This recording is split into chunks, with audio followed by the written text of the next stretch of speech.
Você com certeza já deve ter ouvido aquela expressão religiosa assim: você tem que praticar boas obras. Ora, mas o que de fato são boas obras? Como definir se as obras são boas ou não? E outra coisa, se existem boas obras, com certeza existem também obras que não são boas, obras ruins. Como que a gente define isso, cara? Quais são os pressupostos? Fica aqui comigo, se você quiser saber um pouco mais. Nos próximos minutos nós vamos conversar um pouco sobre esse tema, obras da carne e fruto do Espírito. Roda aí a nossa vinheta.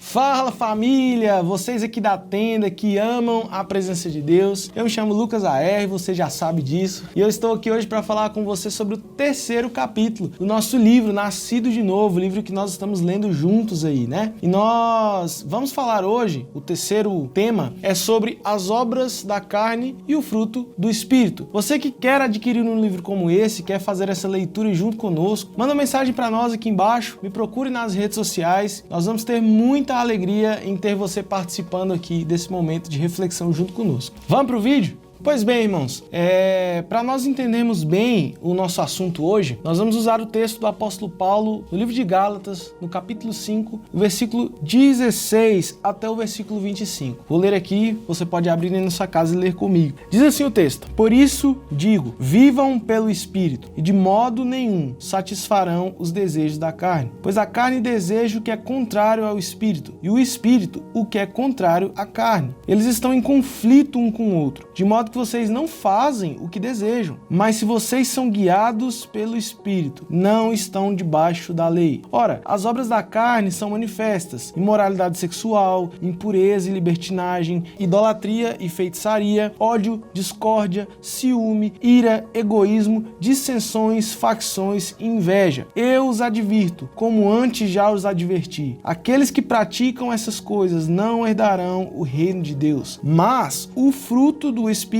é amor, alegria, paz, paciência, amabilidade, bondade, fidelidade, mansidão e domínio próprio. Contra essas coisas não há lei. Os que pertencem a Cristo Jesus crucificaram a carne com as suas paixões e os seus desejos. Se vivemos pelo Espírito, andemos também pelo Espírito. Pois bem, antes de mais nada, antes de nós entrarmos diretamente no texto, eu quero te explicar dois conceitos, dois termos que o Paulo usa aqui que são muito importantes para nós entendermos. É como duas palavras-chave aqui no texto. A primeira palavra-chave é a palavra carne. O apóstolo Paulo diz assim, olha, vivam pelo Espírito e de modo nenhum satisfarão os desejos da carne. Ora, mas o que é carne, Paulo? O que significa carne aqui nesse texto? Não tem a ver com o churrasco no final de semana e também não tem a ver com essa estrutura aqui na qual nós vivemos, pele, ossos, o corpo humano. Não é disso que o Paulo está dizendo. Quando o Paulo está falando de carne, ele está falando de nada mais, nada menos que a natureza humana, ou seja, aquela inclinação que todo ser humano tem para fazer aquilo que tem a ver com o pecado. É aquilo que nós chamamos de velho homem. Eu vou deixar aqui para você,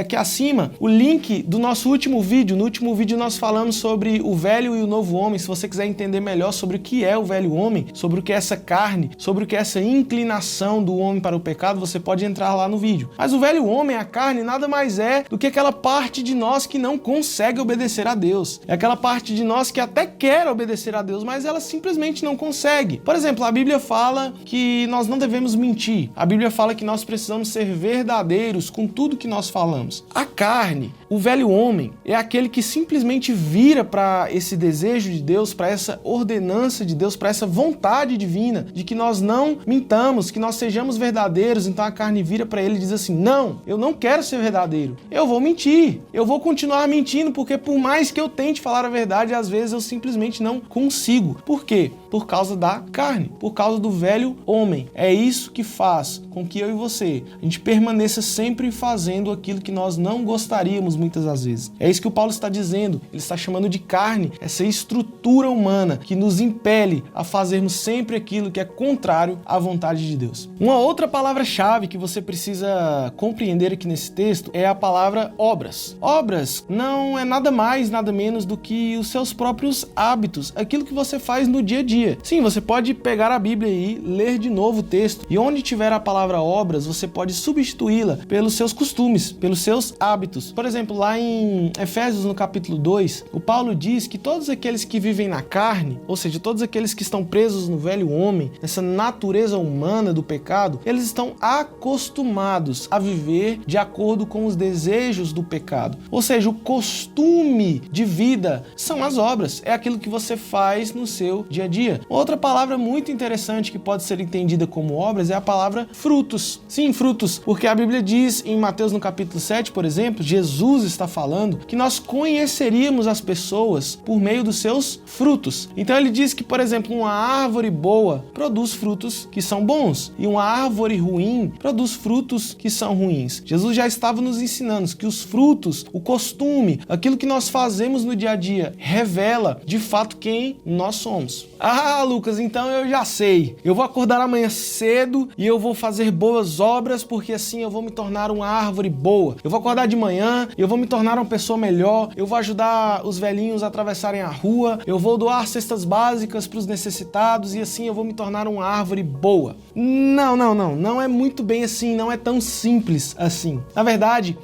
você precisa sim, seria muito bom que você acordasse de manhã e tentasse ser uma pessoa melhor. Seria muito bom que você pudesse fazer boas obras a partir deste vídeo. Mas o que eu estou dizendo é que o fruto nunca fará da árvore uma árvore melhor. Não é o fruto que faz da árvore uma árvore melhor. É a árvore que automaticamente produz frutos bons. Você entende? Você não pode pegar uma laranja podre, por exemplo, colocar numa árvore saudável, numa árvore que produz bons frutos, e a partir daquele fruto podre, todos os outros frutos agora vão ser frutos estragados. Não, isso não vai funcionar. A árvore só produz os frutos bons porque ela já é uma árvore boa. Você também não pode pegar uma laranja boa, colocar numa árvore ruim, que não produz frutos, e pensar que porque você colocou os frutos lá, de repente ela vai começar a produzir melhor. Não é assim que funciona. O que determina a qualidade do fruto é a árvore e não o contrário. Eu quero dizer que o fruto, ele na verdade evidencia a natureza, a raiz, a essência da árvore. Se a árvore for boa, então automaticamente, sem nenhum esforço, ela produzirá os seus frutos bons. Da mesma forma, se a árvore for ruim, ela começará a produzir frutos que são ruins. Automaticamente, isso é natural. É assim que funciona. Por exemplo, lá em João, no capítulo 15, Jesus falou um pouco sobre isso. Em João, no capítulo 15, Jesus diz que ele é a videira verdadeira, que nós, os seres humanos, somos os seus ramos. E ele diz que o ramo que produz bons frutos, ele poda para que produza ainda mais. Mas os ramos que não produzem bons frutos, estes são cortados e lançados ao fogo. O que Jesus está dizendo é que ele é a verdadeira árvore. O próprio Jesus é a videira verdadeira e que nós temos que estar alicerçados nele. Nós temos que estar enraizados em Jesus, nessa árvore, para que a partir daí os nossos frutos comecem a ser parecidos com a pessoa de Jesus, ou seja, com a nossa árvore natural. Você entende? Você nunca produzirá frutos, você nunca produzirá obras por si mesmo. Você só produzirá bons frutos a partir do momento em que você estiver alicerçado, enraizado na árvore maior que é o nosso Jesus.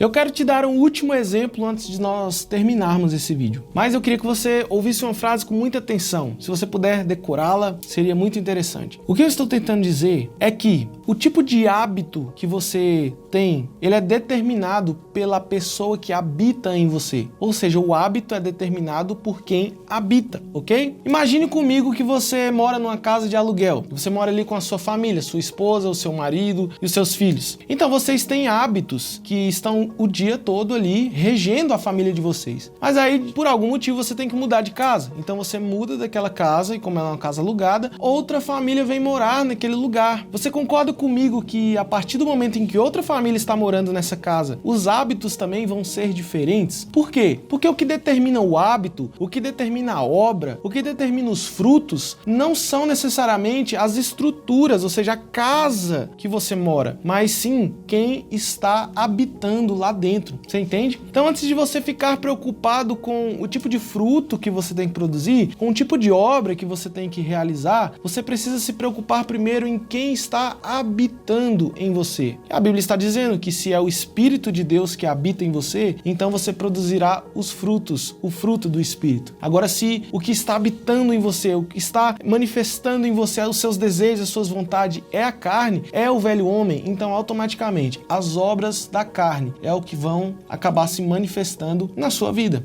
Então, antes do fruto, preocupe-se primeiro em responder a pergunta: você está ciente de que a presença de Deus está dentro de você? Você sente que Deus está morando, habitando a sua vida? Porque isso é o que fará toda a diferença. Então é isso, família. Espero poder ter te ajudado com este vídeo. Não se esqueça de compartilhar esse vídeo para todos os seus amigos, curtir o vídeo, comente aí embaixo, fale um pouco a respeito do que você achou. Você tem consciência de que o Espírito habita em você? Sim ou não? Responda aí embaixo para nós. E lembre-se que a tenda é um lugar para todos aqueles que amam a presença de Deus. Até o próximo vídeo.